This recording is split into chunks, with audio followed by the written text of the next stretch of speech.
Okay, I'm going to answer the delicious question of how do you make fettuccine Alfredo? And boy, when you hear the word Alfredo, it opens up all kinds of stuff out there in the world today. But what we're going to do in this particular lesson is we're going to restrict it to the original, the most traditional fettuccine Alfredo, which is made with egg yolks, Parmesan cheese, olive oil, garlic, salt and pepper, and cream. And then I'm going to do a couple of modernized versions of the sauce that aren't quite as thick and pasty, pardon the expression, of the traditional because of the use of the egg yolks. So we're going to make an original for you, and we're going to make one without egg yolks that may or may not have a little chicken stock added to it, depending on whether or not you want to go in that direction. But I'm going to show you the how and why of doing that either way, okay? We're going to start by cooking some pasta. And I have 1 pound of fettuccine here. And I'm going to put it into boiling water.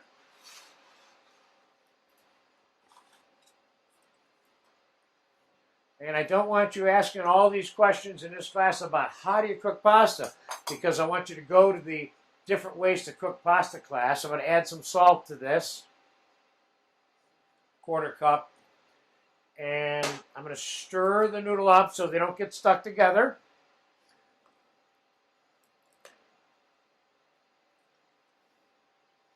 And in this case, because fettuccine gets stuck together, if you don't mix it constantly, then Nolan, I need the pitchfork over here from the toolkit right there.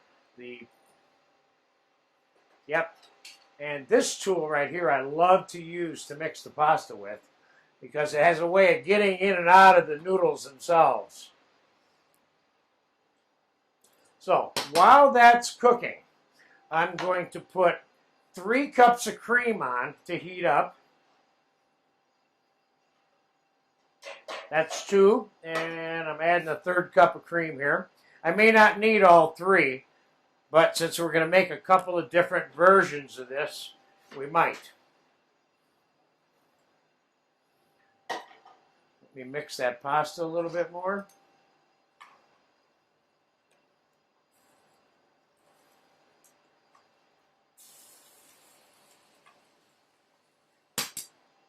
Can you use olive oil or some kind of salad oil in with the pasta? Yes, you can if you think you need to.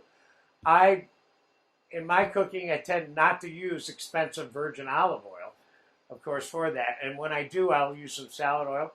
But the salad oil isn't necessary, or the olive oil, or any oil for that matter, when you're cooking the pasta, as long as you're monitoring the noodle to prevent it from being stuck together, which I need to do right now.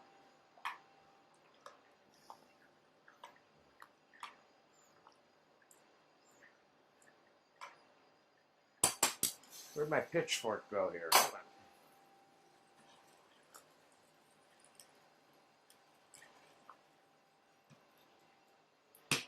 on. Okay, I'm going to do this, and then we're going to drain the pasta. I may take a 2-minute break here in the middle, but I have a couple things I'd like to say first.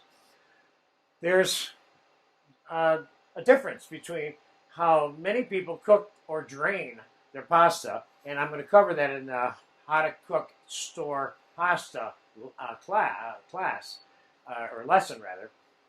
But quickly, in terms of the fettuccine itself, we're not going to rinse the fettuccine. Traditionally, Italians do not rinse pasta. They cook it, they drain it, and then they spread it out on a pan, oil it a little bit, and let it cool like that. If they're pre-cooking it for later use, or if they're cooking it to use it immediately. In both cases, they typically do not rinse them, okay?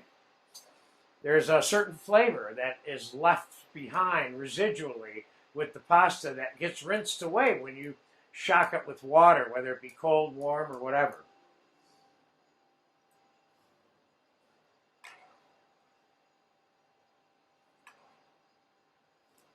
Okay, this is going to take 3, 4, or 5 more minutes to cook, and I'm going to come right back to 3 or 4 or 5 minutes to cook, and I'm going to be all set up to assemble the fettuccine Alfredo with the hot cream and the new version that I mentioned I would show you. So I'll be back in about 5 minutes. Okay, the fettuccine's been cooking for about 5 minutes and it's done. And we're going to proceed right into making the original traditional fettuccine Alfredo. First, we're going to carefully drain the pasta.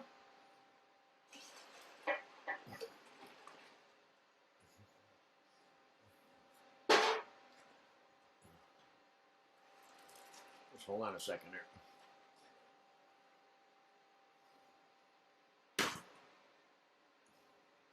Okay, we're going to spread the pasta out here a little bit, but we're not storing it and cooling it. We want to make it hot right now. So what we're going to do is, now this is the process that I recommend for the original fettuccine Alfredo. Let's take a little bit of this right out of the thing, an egg yolk. Let's mix that egg yolk in there while it's really hot so it kind of cooks it. Now there's variations on this egg yolk addition, which include 2 egg yolks or 3 egg yolks for this amount, which I'm only using 1 of. A little bit of garlic. You got about a tablespoon there. I'm making what I would consider to be a possible appetizer portion. And we have the hot cream.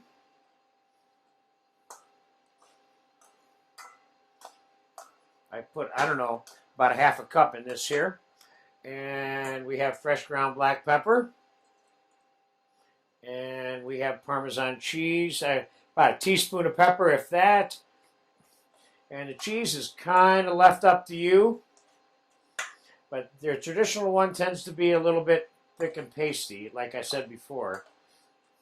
But I don't want to take away from the quality of the traditional one by saying thick and pasty. It's just that that's how it's best described, you know? Okay, a little more Parmesan. Now, let's get a little bit of olive oil in here.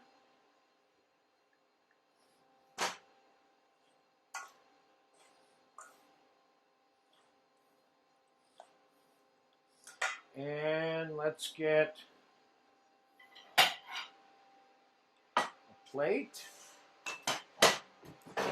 And let's taste it first. Here.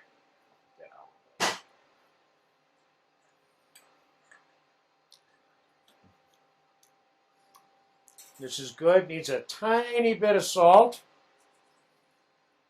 I tend to like to put a little bit of chopped parsley in it just for color.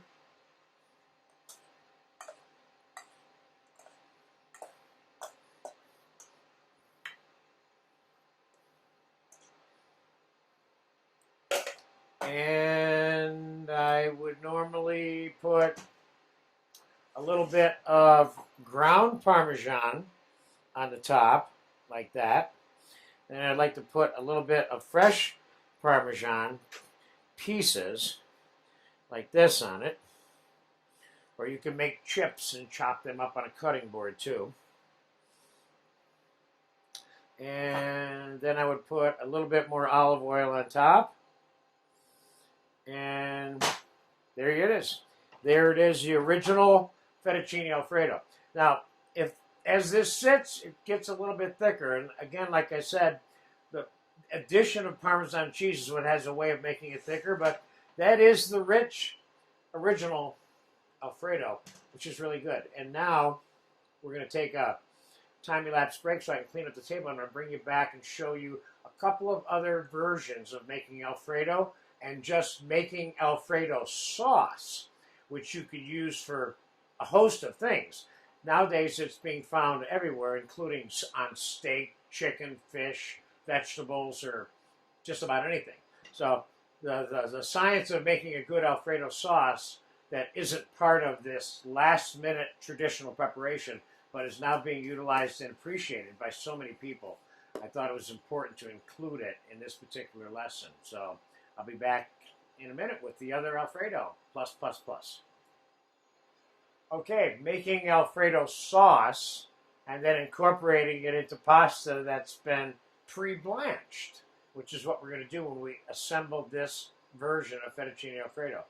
And I'm going to include chicken stock into this one, and I have reduced cream because I'm trying to get a little bit more of a sauce texture. So we're going to take a shot at it right now, okay? I have reduced cream here in this saucepan that we measured out earlier. I used about a cup of it, or half a cup of it in the other Alfredo. And I have hot chicken stock here. Now I'm going to take and add hot chicken stock to it. This is an option, obviously. This takes the vegetarian element out of this, okay? And I'm going to add some melted whole unsalted butter to this. I have about 3 ounces here. Okay. I'm going to add garlic to this. A couple of flat tablespoons of garlic there. Hey, Nolan, let me have a whisk over here, please. And we're going to add the olive oil to this. I got about 2 full tablespoons of olive oil there. Thank you. Let's give that a mix. Now we're going to dump cheese in here. I'm putting about, I'd say I put about 3/4 of a cup of ground Parmesan cheese in there. I'm going to give that a taste. It tastes good. I mean, what's not to like? Butter, cheese, cream, chicken stock, garlic. Let's put a little bit of black pepper in here. Now remember, you can make your Alfredo sauce and put it in the fridge. You don't have to put all of the Parmesan cheese that you want in the finished dish into the sauce, because we're going to heat the pasta up, which has been sitting here now for about 45 minutes. It's no longer hot, but I have some of the water that we boiled the pasta in right here to reheat it in. So if you were at home and just put some more water on, you could have blanched this yesterday. But in this case, it's been sitting here for 45 minutes. But you can add the Parmesan cheese to the mixture when you're making it. It doesn't all have to be in the sauce initially, okay? So I also don't recommend that you make the Alfredo sauce and store it and reheat it, because the fat in the Parmesan cheese has a tendency on a reheat process to slightly separate, and it makes the sauce get buttery greasy a little bit, unless you're very careful and cautious about it, which means adding a little more cream to it and bringing it up to the hot temperature very slowly and mixing it, okay? So I have what I want in this sauce right now. And I'm going to finish it with the noodle in the bowl before I put it on the plate. I like the chicken stock addition part to it, but if you have any vegetarian concerns, you can eliminate it, that's all. But the difference now then between this and the original one that we just made is this one has butter and no egg yolks added to it. So let's drop some of the pasta into the water.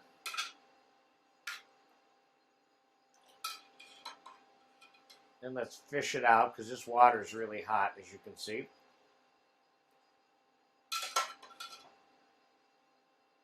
Oop.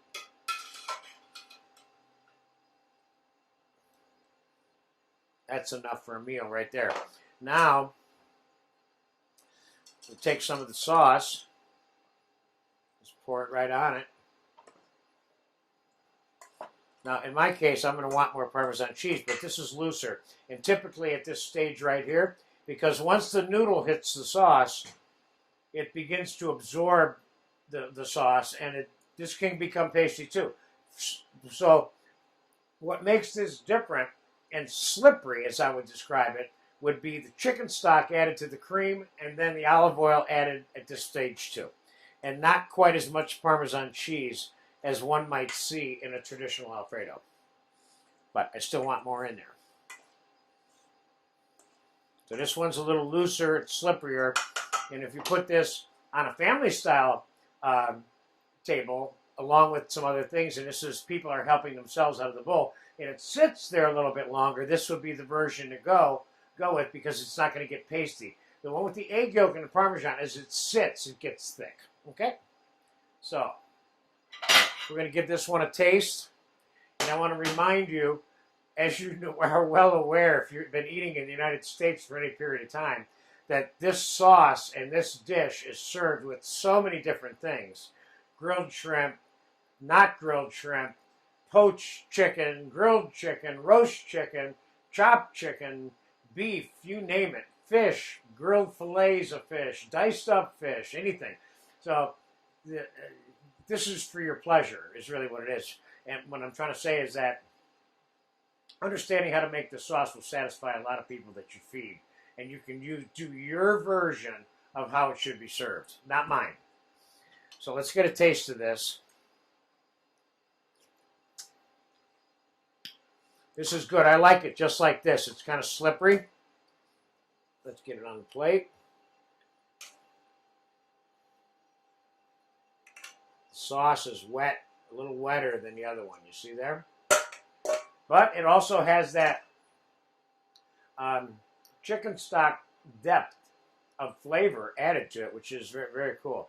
Okay, so now I'm going to put some ground Parmesan on here, just like we did the traditional version. And we're going to put some fresh grated cheese on here, just like we did the traditional version. Better yet, let me show you what I meant by chopping the cheese. There's such a thing as Parmesan chips also, and this is a version of that. Like here's a really thick piece here, for example. You can cut it up any way you want like that. So these are not ground, but not exactly Parmesan cheese curls either. They're kind of chippy. You can pick one up and marry them with each individual bite throughout the entire time you're eating the dish. Then a little bit more parsley, or whatever your pleasure happens to be. Fresh basil, oregano, or any combination thereof. And a little bit of olive oil on top. Just to remind the person that's eating this that this is definitely Italian. All right, there you go. This is kind of like a modified version of the traditional fettuccine Alfredo. You will enjoy it. Thank you very much.